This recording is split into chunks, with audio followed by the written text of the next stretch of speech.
เลาะหากินคือคนนั่นแหละพอเลาะไปเลาะเบิ่งไปเลาะ เจ้าก็เห็นบ่ คอยบ่ได้เห็นเลยคอย แต่ว่าตัวให้เมียยะเสียอยู่นำกันตัวกัน กันเราแบบนั้นเราสิกล้าไปเงื่องบ่สักกลางคืน บ่ฮู้ตอนนั้น แม่เจ้าว่าขออ้างบ่จัก ก็เห็นพี่ตะโลเมาพี่ตะโล ฟิตาโลก็มีอยู่ห่วย ขออ้างบ่อยากไปหากินกลางคืนบ่จักคะเนี่ยน่ะ อยู่ ไปสิมาตัวเมียกับลูกข่อยก็ย่านคือกันเด้ปัจเจือก็บ่ไปได้ว่ะก็ย่านผีย่านเชื้อได้ภาวะไปอีกนั่งร้อยก็เชื่อ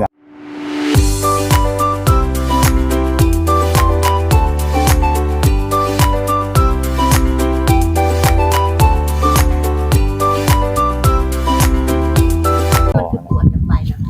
จะไป เจ้าบ่ย่านก็ จะไปคือกัน เดี๋ยวเราไปเหยียบงูเหยียบหยังฮะไปทำ ให้อยากไปนำกัน โอ้บ่ตัวมันโอ้ผีปุยผีปิวมันก็ย่านแหละบัด แม่น ตัวลูกบัดแม่ก็ย่านคือกันบาดนี่เราบ่ให้ฮอดพ่อไป ย่านบ่เทือน ใช่เลย เสี่ยวเพิ่น คิดว่าเสียวมันอยู่นี่เพิ่นเลยมาแม่นาฬิเฒ่าอันนี้นะเป็นทหารป่วยก็ เสียให้เกิงบ่ ป่วยก็ เป็นทหารกองร้อน งานกองโดน พอได้ บ่น่าละบ่ ใครจะบอกว่าเราเนี่ยแม่เจ้าเห็นพี่ช้างคืนนี่นะ ผู้เขาเห็นเสื้อเสื้อขาว เชื่อ เสือขาวๆเสือมีบ่ตัวขาวบ่ล่ะ อยู่ในไซ ๆอยู่หัวผู้หอบคือ อ้าวผัวจะบัดไปตอนใดจะไปเห็นเสือขาวๆอยู่เว้ย เออว่าง่ายๆว่า อยู่เฮือนนี่ คือว่าบ่ได้ อยู่กันก็เห็น คือว่าบ่ได้ไปเยือง แม่ จงใช้ตอดคอไปแล้วไอ้เกิง เรือฟันบ่ บ่ได้ผ่านมามันเฮ็ดอืดนะคะนี่อยู่โศกนี่ อ่าน อกโลกกันเพลงนี้แล้ววัน โน จะสิเห็นนกนั่นแหล้ว ออกช่างบอก นกขุ่มนะนกขุ่มตอนคืน ช่าง มัน ว่าช่าง มันอืดหาหมูมัน ไปพังอยู่มันเห็ดมันหอมช่างบอก แม่นบ่นกขุนก็ย่านกเข้า สองอย่าง พี่พันไปเลาะกินเยอะนะ นกเข้าพี่ดิบมาแล้วนางร้อยเอ้ยแล้วนี่นะ ไปเลาะหากินคือคนนั่นแหละพอเลาะไปเลาะเบิ่งไปเลาะ เจ้าก็เห็นบ่ คอยบ่ได้เห็นเลยคอย แต่ว่าตัวให้เมียยะเสียอยู่นำกันตัวกัน กันเราแบบนั้นเราสิกล้าไปเงื่องบ่สักกลางคืน บ่ฮู้ตอนนั้น แม่เจ้าว่าขออ้างบ่จัก ก็เห็นพี่ตะโลเมาพี่ตะโล ฟิตาโลก็มีอยู่ห่วย ขออ้างบ่อยากไปหากินกลางคืนบ่จักคะเนี่ยน่ะ อยู่ ไปสิมาตัวเมียกับลูกข่อยก็ย่านคือกันเด้ปัจเจือก็บ่ไปได้ว่ะก็ย่านผีย่านเชื้อได้ภาวะไปอีกนั่งร้อยก็เชื่อแล้วป่ะ เราไม่เชื่อแล้วยันคือกัน นั่นเอง ย่านคือกัน ญาติเรามาแล้วก็ให้พวกได้ๆ เอากู ๆก็มาแล้วก็บ่ให้พวกไปบ่ แมนว่าน้องลอย บ่ไปก็ยา โทรไปเอามาวานบุญเพลง แน่ใส่ วานมาให้ไป ใส่ข้อข้างหลังนี่ก็ได้ คนไม่ให้เอา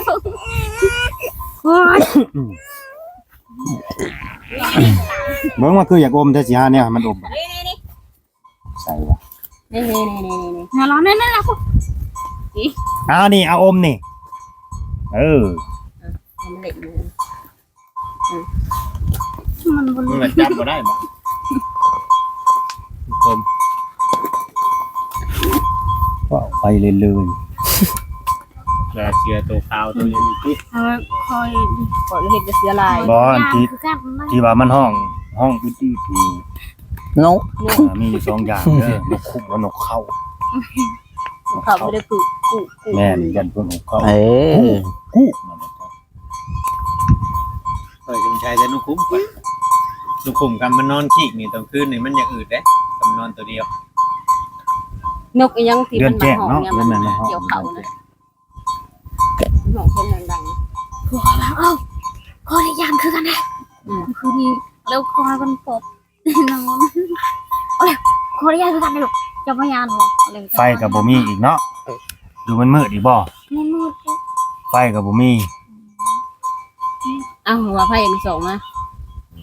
หาไฟเฮือนสร้างส่องไป ขนาด มีโซโลเซลล์จะเยื่องให้ป่าผูก แม่นบ่นั่งเลย หน้า อ้าวนี่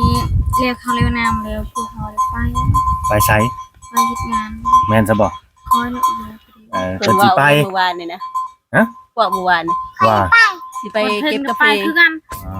แล้ว เพิ่น เขา ก็ สิเก็บกาแฟได้ผมก็อยู่ได้ แม่นอยู่บ่ โอ้ยเขาสิบ่แล้วก่อนเด้อเพิ่นเก็บกับเพมันเก็บจากเดือนเอากับเพ เรียกเขาเร็วนามคือมันว่าลูกสาวบอกเจ้าว่ายานบ่มีคนเจ้าอยู่คนเดียวยานเพียงเดียว อ่า มียานคือกันเลย บ่คันว่าสิไปอีหลีก็เจ้าเก่าน้องจะมาอยู่นํให้ผัวไปหาเงินน่ะอันนี้คือเฮาก็สิบ่อันนั้นดอกเดียวเลยเนาะก็เฮ็ดดีนํอยู่ ให้นั่งร้อยเหนียวน้อง คะแนนเราไปดอกเนาะ แม่นเอาน้องหรือว่า คะแนน เอา เราไป น้องก็ได้ ยันเราเว้าซื่อ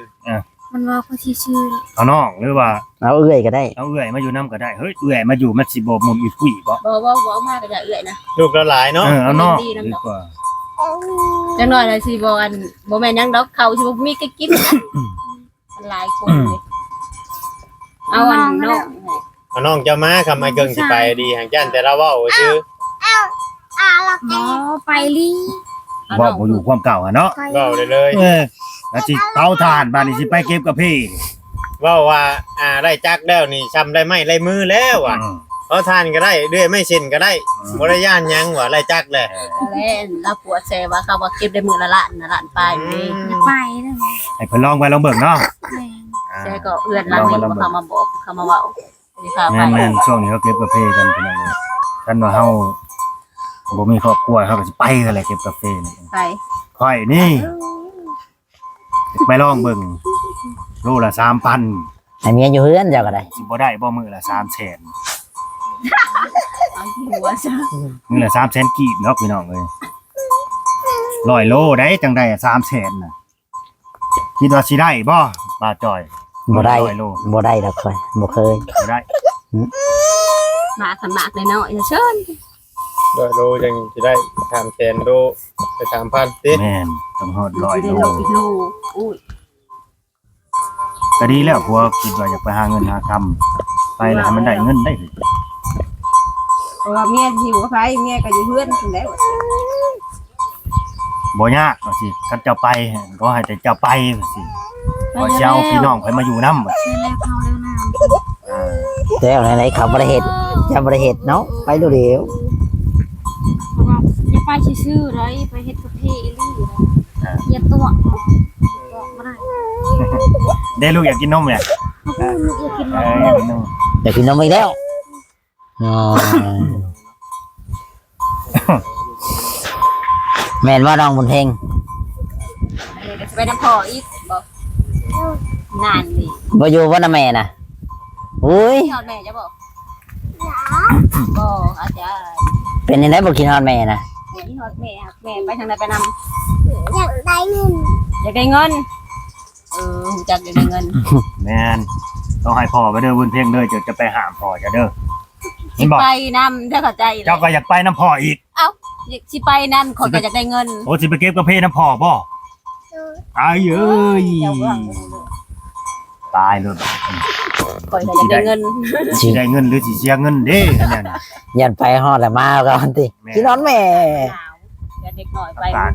อากาศมันเย็นมันหนาวเด้ หนาวอะไรได้ดังบุญเพ่ง ย่านนั้น หนาว เพิ่นแพ้อากาศนะ อืม อีนอนเป็นหวัดเป็นไออยู่บ่ได้เฮ็ดเวียกเฮ็ดงานอีแหละ อากาศดู ขอโทษครับ ใส่เสื้อฮะใส่เสื้อก็บ่อยู่มันหนาวหนาว ฉันสิใช้เด้ หมอกกระตกอีก จังได๋เกี่ยวก็ขอแม่ไปสิเลย ไปเกี่ยวเขา ให้พาไปได้สิเอาขนมให้กินอยู่นี่ อย่าไปลูกอย่าไปไหมอยู่นี่นะเอาน้องเลย โอเคพี่น้องเอ้ยเนาะ อย่าโอเคนะ ไอ้เรื่องไงมันดอกบันไดนั่งร้อยนี่สร้างมันมาถามบ่าวเล่าอ่ะเอาในใดบ่าวเล่าอ่ะเพราะเลยบ่อยเฮ็ดเลยบ่อยจังซี่จักสิว่าในใดครับ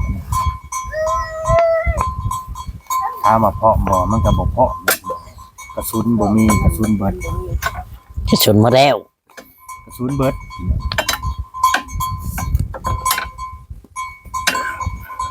รอก่อนเขาบอกว่า ร้อยบ่มีเงินติดโตวเลยบ่เงินที่ว่าผู้ใหญ่เพิ่นฝากมาไว้ให้นี่เบิดแล้วบ่ใส่เบิดแล้วบ่บ่เหลือจักขีบเลยเนาะ เลือกชื่อกินเลย ซื้อกินบ่แล้วจะซื้อนะ ชื่อพริก น่าซื้อบ่ผิดคือบ่ผิดบ่มี เลือกกินนัว ซื้อยังนะเป็นนัวกับมันก็เสื้อ เกลือ เกลือ เบิดเลยสิบ่เกลือนะแม่ ระวังได้เกี่ยวจับหัวถือหัวน้องได้ ซื้อมาแล้วเบิดเลยดิอืม บ่ดื้อไปเห็ดแบบนั้น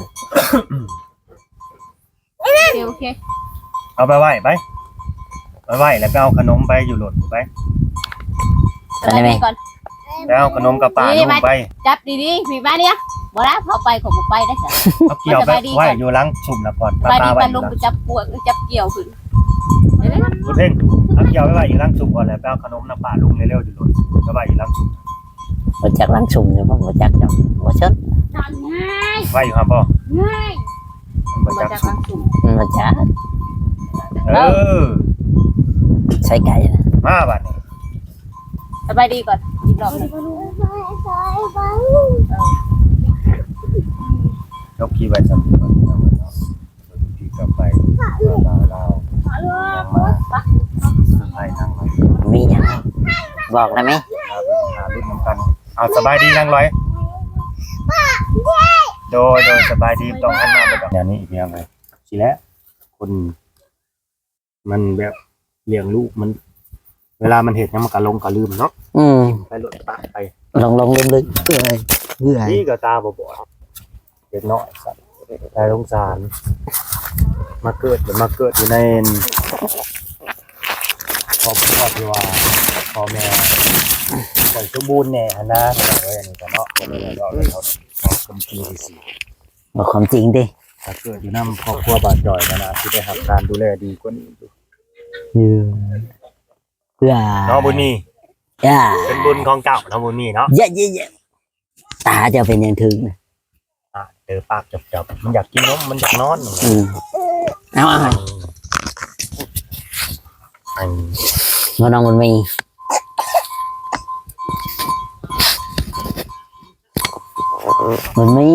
พอได้ก็หอดหมื่นจะเงินในชายสิมาหอดหมื่นบาทจ่อยเขาว่าไป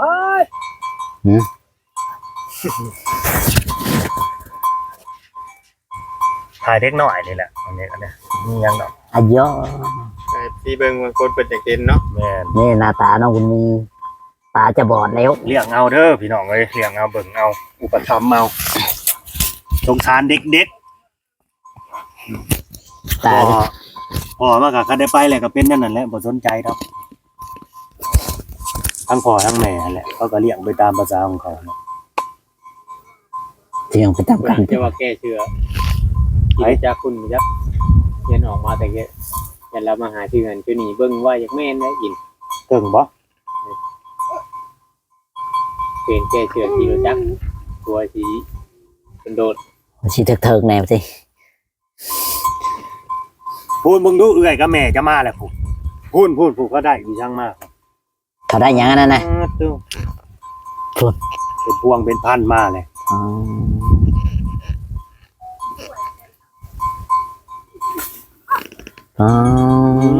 อีกอย่างนั้นนะ เป็นลิง กินแจ็คเมอร์มาอันมาคิดนี่ตามก่อน ได้ลูกอีก หายมือบ่ ให้ ขนมเลยนะคะ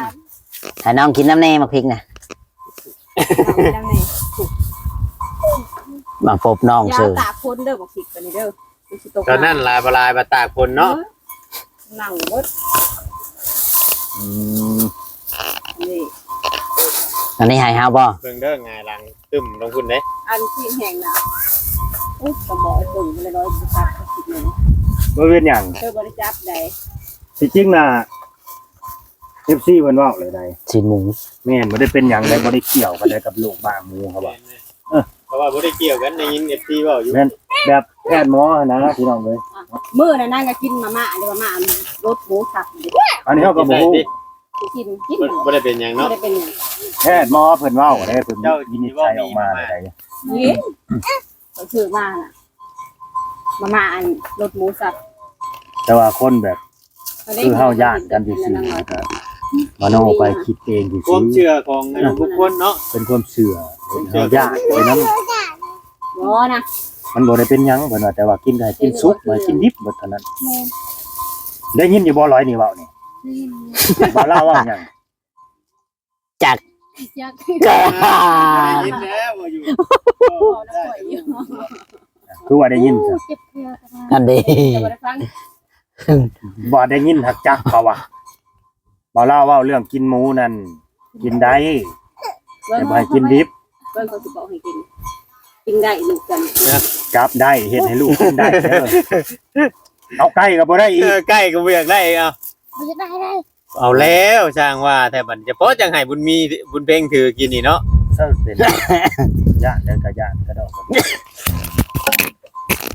ให้ลูกกินเด้อพี่ให้ลูกกิน กินแล้วมันบ่เขียว แค่บ่ทูบ่แปรงจะเสือบ่จักมันก็เลยเป็นแนวนั้นแค่บ่ค่อยทำความสะอาดบ่ทู กูได้ยาสีฟันก็มีแปรงสีฟันก็มีบ่แห้ง จะเอาหยังถูนั่นน้องลอย แล้วจะท ถูใส่กับหยัง อันนี้กินนะ ำมือเลยมัน กินหยัง กินด้วยสิเป็นจังร้อยให้กินลงร้อยไว้ให้กินโลด้วยมีวิตามิน นะแม่นบ่น่ะกิโลจักน่ะแช่เชื่อน่ะ เออ น่ะไอ้เกิ้งแหละน่ะเราบ่มาพี่น่ะย่านเราไปหาชื่อหันชื่อนี้ ก็สิให้กิน มันบ่มาฮอดหาลูกหาเมียเนาะบ่เลี้ยวมาอีก แต่น่าสิเห็นว่ารถบ่าวลาวจอดอยู่หั่น เห็นอยู่แล้ว เห็นแต่ว่าบ่มาเออ ตัวอยู่ไปชื่ออยู่นะว่ากิโลจักแช่เชื่อได้เล อื ย ม แต่บ่ เก็บแขวบาดแขวแมง เป็นบ่ร้อยแข็งแม่งเนาะ พวกหันกินมันนี้ไม่ได้นอนเลย เก็บจังมือแล้ว นอนเลย บ่แม่นถือกำปั้นผัวบ่จังเก็บแขว ว่าเป็นหลายบ่จ๊ะ ถ้ากินปลาคือพิษกินปลา ย่านถือกำปั้นเปื่อปัวตอนยูทูบเบอร์เมื่อวานนี่นะเบิ่ง กินไก่กับไข่หั่น แม่นเพราะว่าเนี่ยเกิดของเลี้ยวเลยตาเบิ่งอยู่ตอนหนังเว่าก็บ่าวเล่าถามนางร้อยก็บ่อยากเว้า FC เพิ่นก็เบิ่งออกว่านางร้อยนี่กลัวไอ้เกิ่งว่าซั่นกลัวผัวว่าซั่น ว่า เจ้ายานผัวบ่น้องลอยน้องลอยยานบ่ผัว เบื่อในได้ประจำมันอิหยังเกาะเอิ้นตามสร้างกับอิหยังเกาะผัวน่ะ กับแมงมีบ่ เนี่ยนี่ก็สิว่ายังวันซะยังวัน นี่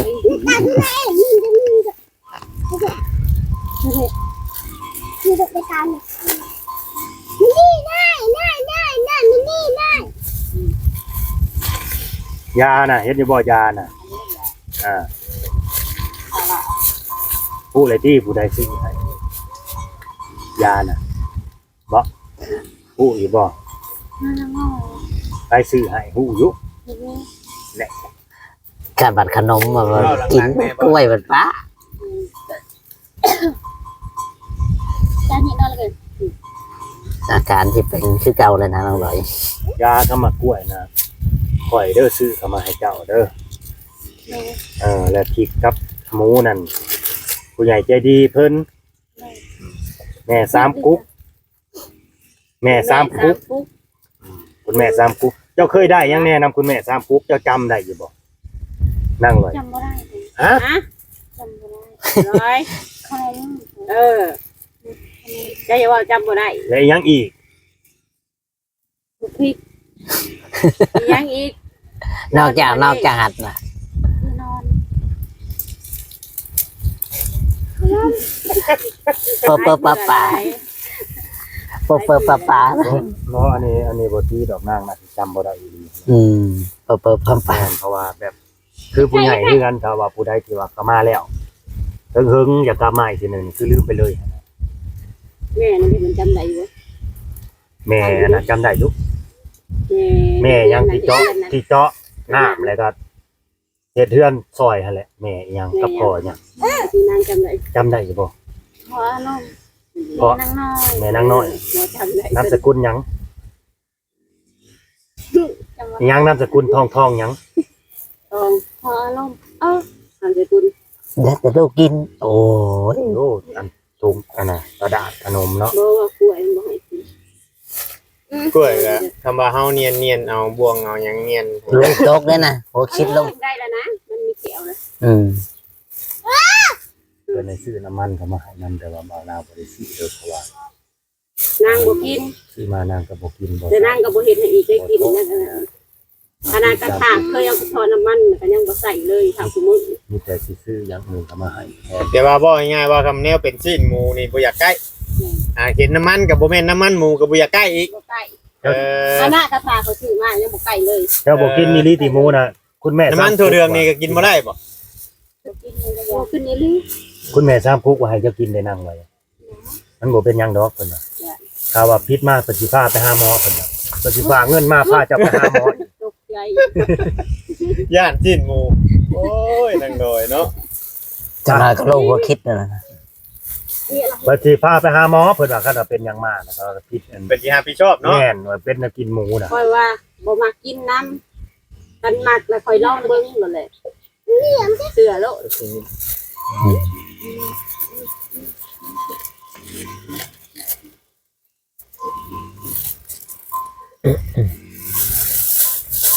ก็บ่ยากพี่น้องเอ้ย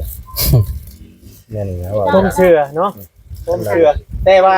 เฮาให้กินนี่ไอ้เกิงนี่ก็สิบ่ให้กินอีกเพราะว่าไอ้เกิงเชื่อทางนั้นนี่ล่ะ เชื่อ เจ้าเชื่อแล้ว ตอนเอาซื้อมาตอนเงินเก่าเด็กก็ยังหออยู่ลุมที่เราขึ้นเรือนเลย เชื่อ ซื้ แต่ อห ว่า มูนะ เขาเรามาเห็นตั้งใกล้เมียเราแบบนี้เราสิให้จังจังนี่เนาะ ความเชื่อของ เอาย่ํออกมาก่อนจ้ะ ความเชื่อของชาวบ้านแต่ที่แรกเฮาก็เชื่อได้ คุณเพิ่นเจ้าขึ้นไปไว้ บัดนี้เฮ็ด นี่ ผู้ใหญ่ เด้อ เฮ็ด เย็น ดี แม่เจ้าใกล้เด้อ เพิ่นส่งคลิปวิดีโอมาให้เบิ่งแบบแพทย์หมอเพิ่นออกมา ชี้แจงบ่ แม่นมาชี้แจงมาวิจัยว่ามันบ่เกี่ยวกันเพิ่นว่าเป็นความเชื่อที่คนแบบเขาถือกัน ผู้พี่น้องเลยเขาก็ตัดเขาตัดน้ำเนาะถือว่าตัดเขาตัดน้ำพี่น้องเลยเนาะโอเค พี่น้องคลิปนี้ก็สิบ่มีหยังหลายถ้าว่าผิดพลาดประการใดก็ขอโทษขออภัยนำเด้อพ่อแม่พี่น้อง FC ป้าๆลุงๆเนาะฝากกดไลค์กดแชร์กดติดตามให้กำลังใจบ่จอยซาแนลหน่อยเด้อพ่อแม่พี่น้องเนาะคลิปนี้บ่จอยขอจบคลิปลงเพียงเท่านี้ถ้าว่าผิดพลาดประการใดก็ขอโทษขออภัยนำเด้อพ่อแม่พี่น้อง FC เนาะทุกคนทุกท่านที่เข้ามาดูมาชมสวัสดีและสบายดี